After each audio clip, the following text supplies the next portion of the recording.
सतनाम आध्यात्मिक शक्ति के पारस पूंज महान शिरोमणि बाबा घासीदास जी एवं सतनामी के जान राजा गुरु बालक दास जी सतनामियों के धर्म सत्य संदेश को जगाने के लिए स्वामित्व प्रबंध किया।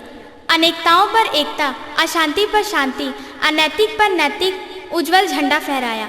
बाबा जी का मूल पंथी प्रेम, दया, शांति भावनाओं सुशोभित है, लेकिन सतनामी अपने विचारों को दहन कर भटक रहे हैं और कहते हैं कि हम सतनामी हैं। इन्हीं सतनामी के विचारों को मिले सतनामी पंडित देवचरण ने अपने तरसवाणी से गाया है इन भावों के साथ। मोरो पुरखा मन राउत रहीन, जे मन गुरु के धरिन निशानी।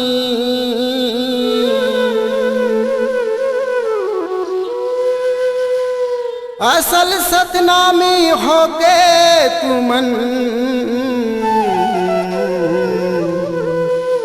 नहीं धरे गुरु के बानी। बोलिए परम पूज्य गुरु घासीदास बाबा की।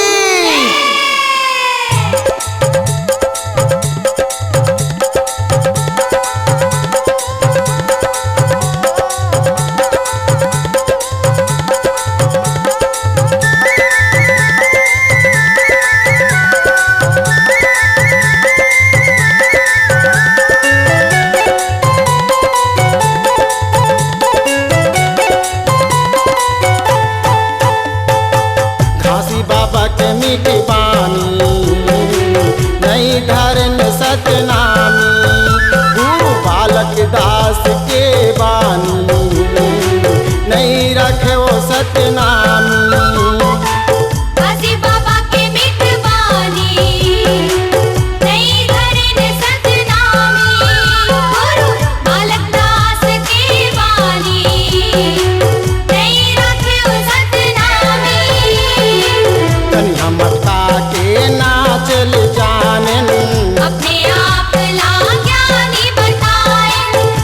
मक्का के नाचल जानन अपने आप ला ज्ञानी बताए, बस गावत कथा कहानी।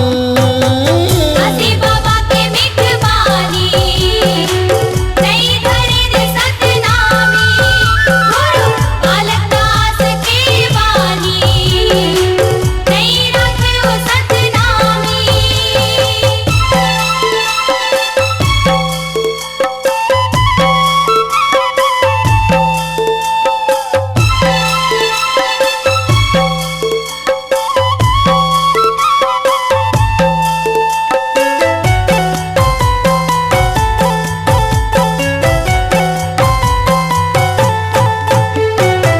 अपने तन लाय अपने मारन, उनकी नदियाँ बहावत है, उनकी नदियाँ बहावत है।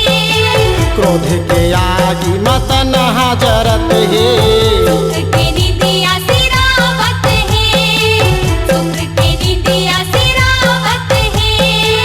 घासी बाबा संत बर रोवे, दुख के आंसू नैनाल पोंछे, घासी बाबा संत बर रोवे।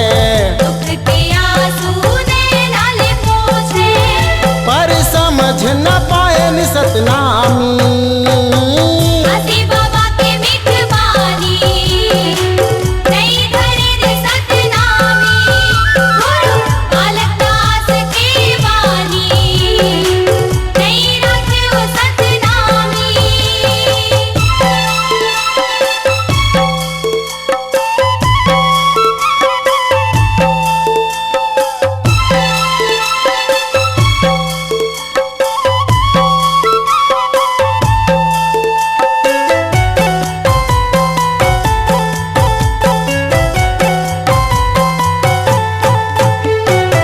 डहर बाट माँ टुकुर टुकुर, अखिन पर के दुबरियाला, आके वो पर के अटरियाला। सत्य के रस तल सब भुलायन, स्वार्थ के धरिन अंधेरियाला, लालच के धरिन अंधेरियाला। चोरी बेमानी, जगह जगह चोरी बेईमानी, पल पल माँ चोरी बेमानी। जगह जगह चोरी बेईमानी, कायत के लिखे कहानी, घासी बाबा के मिठवानी, नई धरी सतनामी, गुरु बालक दास के वानी, नई रखो सतनामी।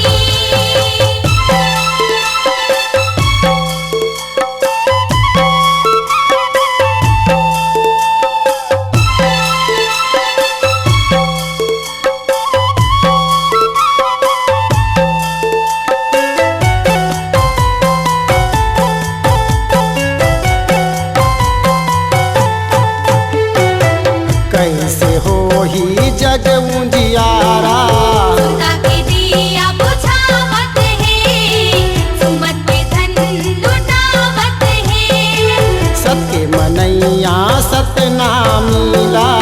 कोई समझ नहीं आवत ये, कोई समझ नहीं आवत ये, माया के रंग मारंगे हवन सब, ज्ञान बिना गुरु के हो ही मिलन कब, माया के रंग मारंगे हवन सब।